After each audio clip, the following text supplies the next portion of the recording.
Good day everyone. Today, I will discuss to all of you on how to install Windows Server and on how to add roles and features on your computer. So first, you will install Windows Server by clicking F12 or F2 delete. Then you will click the next install now. Then you will wait until the next.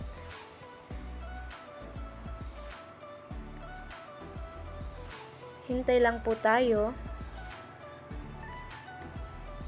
Up until may lumabas na operating system. Then you will click the second one which is the GUI. Tapos next. Hintay lang po tayo. Check po yung accept, the second one. Then lalabas na po yan. Click nyo po yung new, tsaka apply.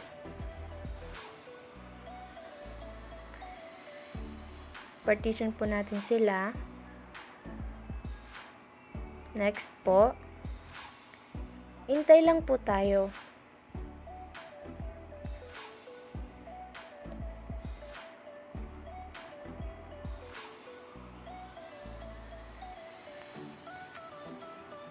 Masyadong matagal-tagal po kasi ito, kailangan natin hintayin. So, kailangan natin ng patience.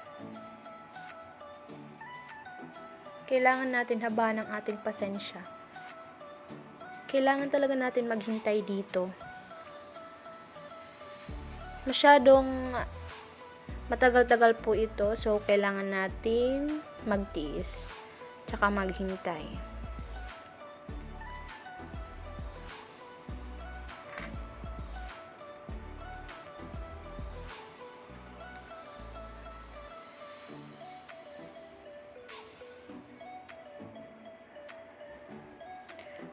Nag-i-install na po siya.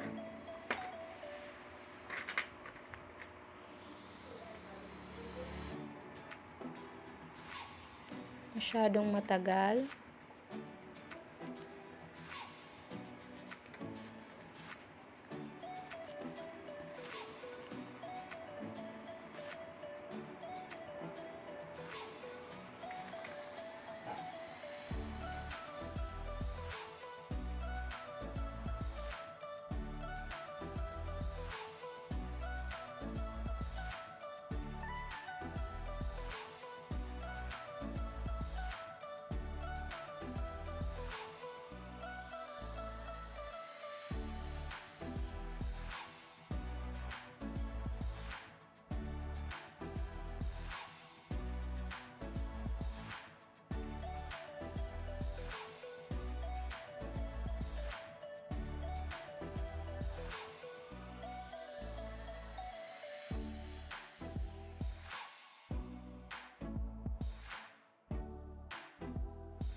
So, andito na siya. Matatapos na po siya.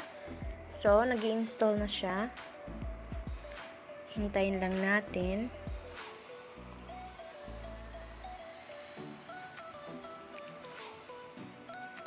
Installing updates.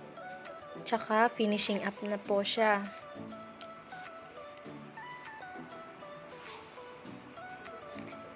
Hintay lang po tayo.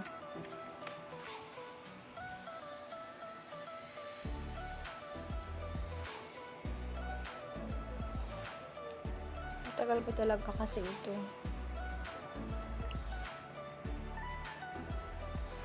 Tapos, nagre-restart na po siya. Restart now. Nag-restart na po siya. So, hintayin lang po natin.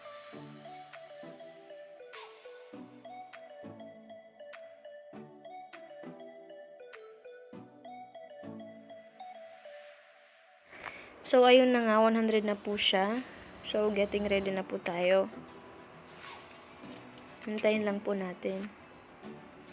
Nag-restart po kasi siya. So, need po tayong maghintay. Tagal-tagal din ata ito eh.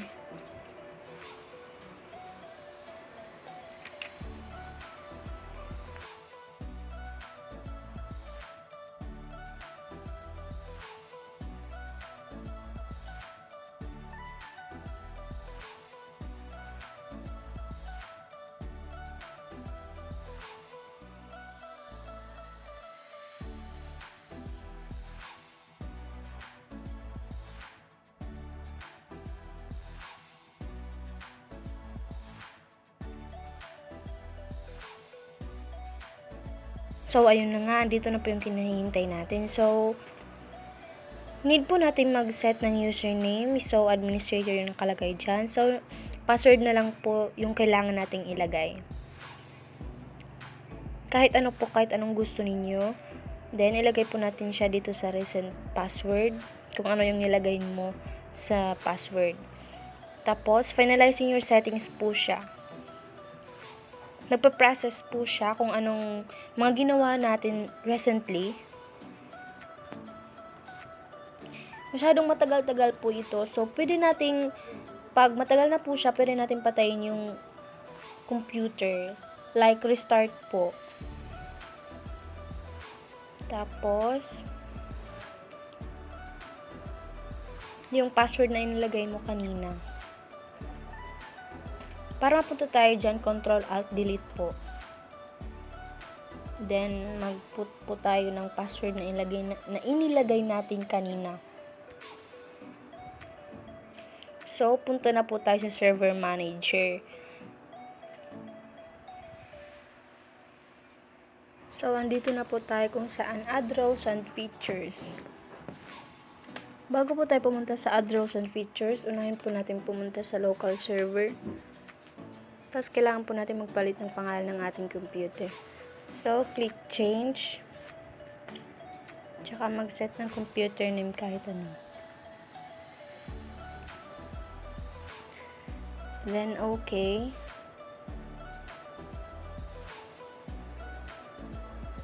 Allow, okay. Restart later. Punta naman po tayo sa Windows Firewall. Kailangan po naka-off yung dalawa.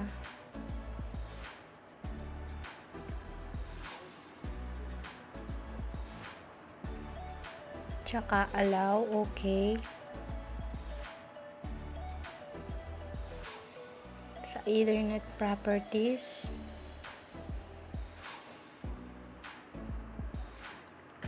Version 4. Properties. Use the following IP address. Ilagay po kung anong IP address ng router. Kung class A, class B, or class C. Okay, close. Close.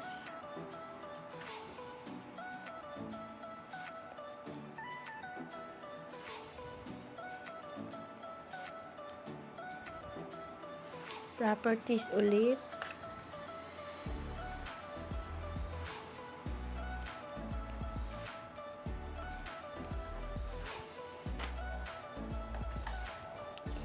Ilagay ko kung anong default gateway ang gusto niyo.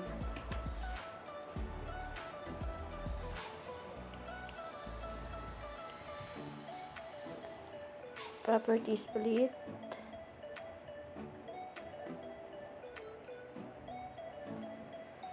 Okay, okay. Close, refresh. Installed. Meron na po tayong internet connection.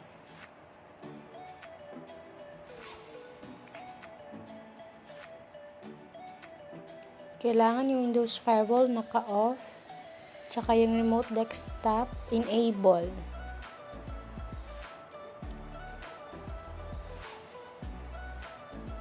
So, andito na po tayo. So, next. So, may nakalagay na IP address, yun na yun. So, restart lang po natin. Ctrl-Alt-Delete, tsaka yung password na inilagay mo kanina.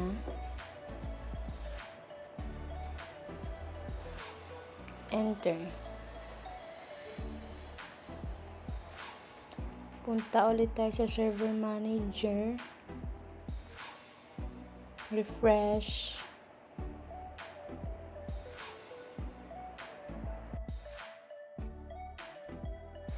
Hintayin lang po natin kasi naglo-loading pa. Dito na po kung saan mag-install po tayo ng mga roles tsaka features.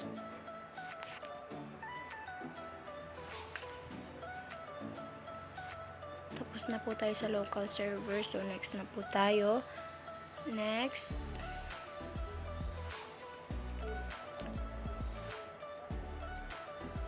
ncpa.cpl.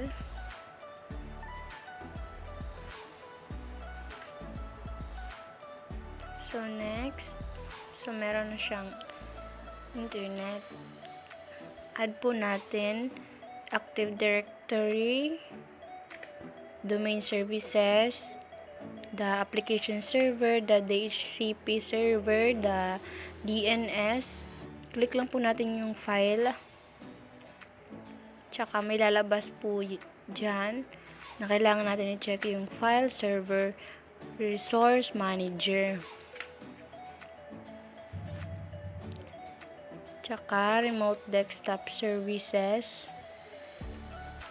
Bilangin natin sa 2, 3, 4, 5, 6, 7. So, ayan na po. Kompleto na po yung 7 na chinek natin. So, next. Check po natin yung Windows Server backup. Tsaka next lang. Next. Next. So, kailangan po natin i-check yung remote desktop connection broker. Hindi po natin i-restart. Instead, i-install po natin para ma-install yung mga chinek natin doon. Hintay lang po tayo ha. Wait for a while. Naglo-loading pa siya. On process po yung pag-install niya nung mga chinek natin kanina.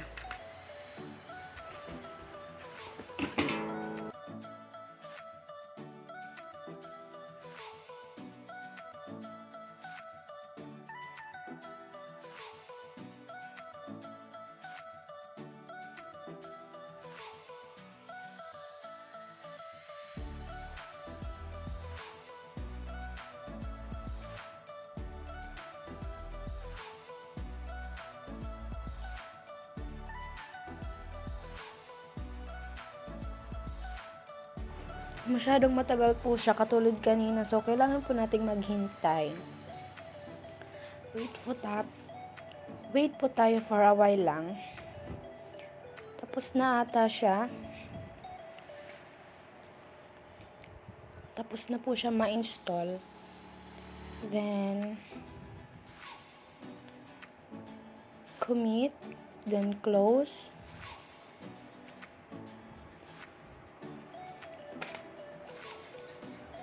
Add the new forest. Para po makompleto lahat, so kailangan natin itong anuhin. Log out po.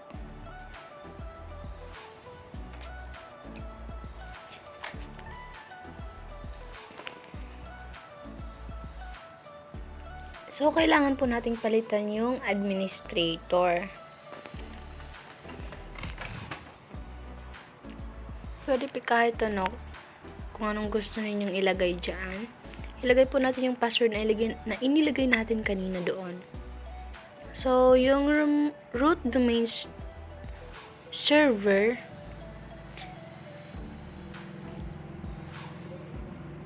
kung anong gusto ninyong ilagay. Pero htc.local po yung dapat ilagay at nararapat na ilagay dyan. Nagro-wrong po siya. css.local. Hintay lang po tayo. Tapos may lalabas po dyan na set po tayo ulit ng password. So, wrong ulit siya.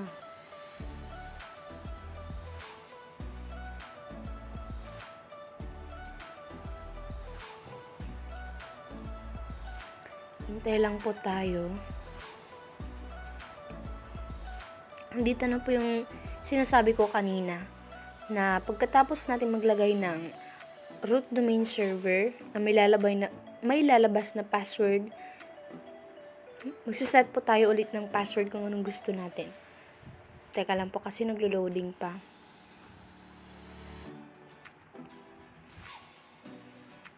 masyadong matagal po siya. So, andito na po. Maglalagay po tayo ng password. Then, confirm password na inalagay mo sa password nung una. Tapos, meron po dyang nakalagay na HTTP or CSS kung anong nilagay po ninyo doon sa root domain server. So, css.local yung nilagay nyo sa root domain server. So, yun din yung lalabas dito sa OS domain name. Next lang po tayo. Hintay po tayo for a while.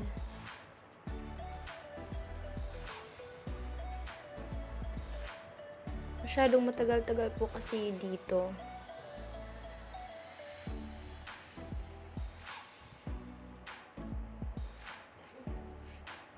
So, we have to test our patience. Char. Hintay lang po tayo mga mare.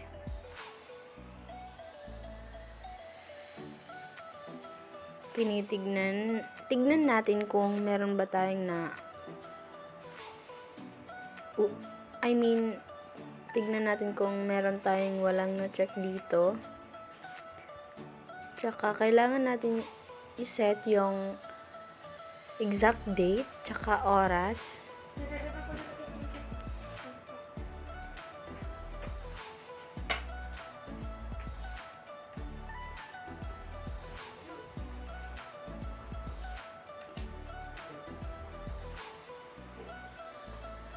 Hintay lang po tayo.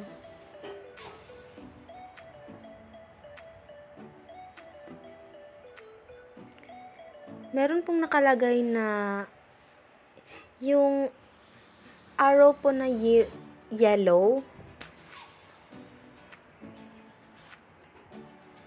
Meron po tayong dyang aayusin. Tignan na lang po natin mamaya. So, kung nakikita ninyo, installation na po siya. Ini-install niya kung ano ang ating chinek kanina, which is yung pipito ata yun, na mga features or rules. Wait lang po tayo for a while.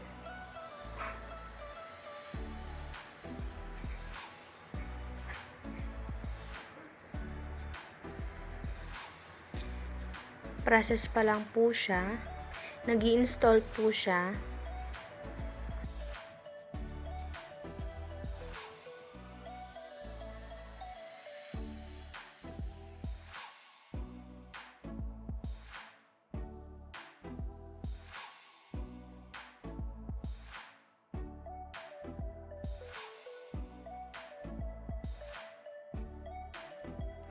At malapit na pong matapos siya. Hintay lang po tayo.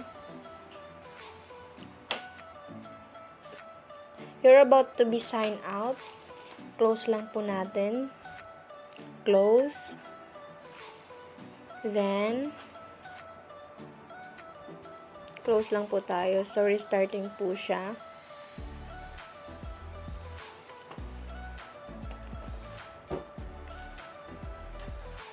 Andito naman po tayo sa virtual box. Hintay lang po natin.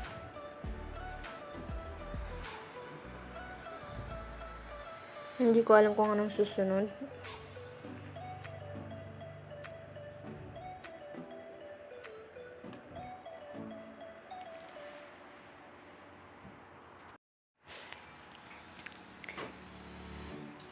Andito na po siya. So, andito na po.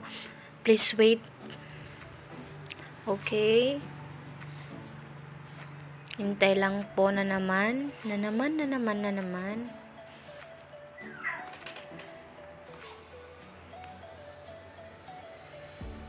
Kailangan po talaga natin i-test yung patience natin dito.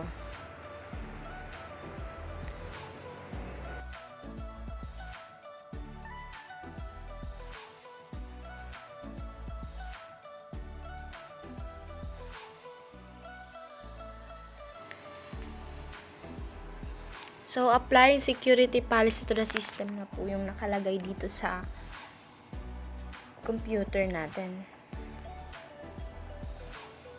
Monitor natin. So, Control-Alt-Delete, tsaka ilagay po natin yung password natin na inilagay natin kanina. Kung mapapansin niyo yung computer name natin kanina is administrator. So, pinalitan po natin. Yan na po siya. Windows Server or Administrator. Kaya po na ganyan kasi pinalitan po natin yung computer name. Kasi kanina, kung napapansin niyo, administrator lang po yung nakalagay dyan. So, pinalitan po natin. So, ginawa nating Windows Server or Administrator. So, ayun na nga. Tsaka yung password na inilagay natin kanina. Hindi po siya nag-work. Ayan na nga. CSS or administrator na yung nakalagay dyan.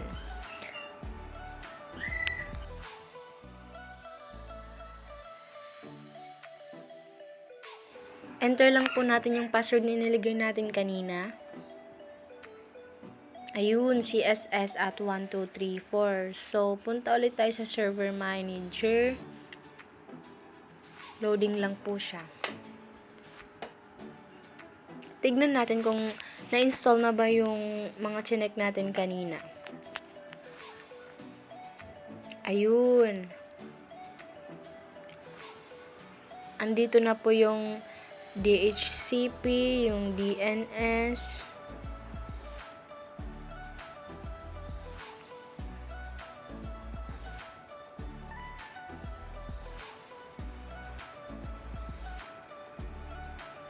Yan na po siya. Install na po yung pipito na chinek natin kanina at kailangan natin i-install. Tinitignan lang po natin at sinusure kung talagang na-check natin lahat na kailangan natin ma-install.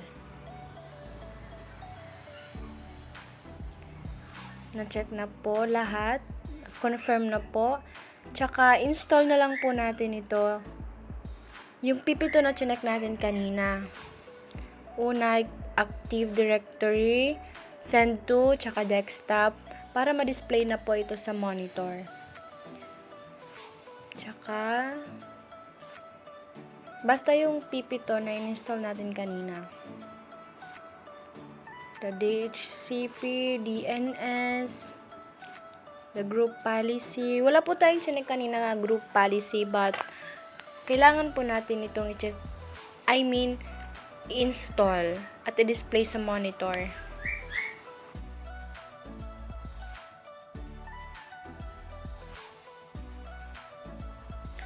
Tignan lang po natin kung may kulang. So, ayun na nga, may kulang po. Meron po tayong hindi na-checkan kanina. I-check po natin. Add features lang po. Install lang po. So, maghintay lang po tayo na naman. Para ma-install yung hindi natin na-check kanina.